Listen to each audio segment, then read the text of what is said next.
1049 है product code यानी कि आर्टिकल नंबर।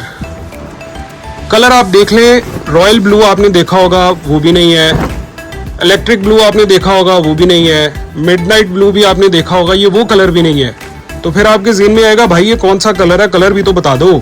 तो कलर है ये जनाब इंक ब्लू।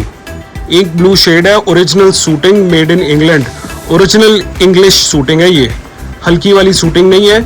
एक्सपेंसिव कपड़ा है ये, बड़ा बेहतरीन किस्म का सूटिंग फैब्रिक है ये, सही है। और इसका इस्तेमाल क्या है, इसका इस्तेमाल जो ओरिजिनल इसका इस्तेमाल है वो आप इसका पेंट कोट बनाते हैं।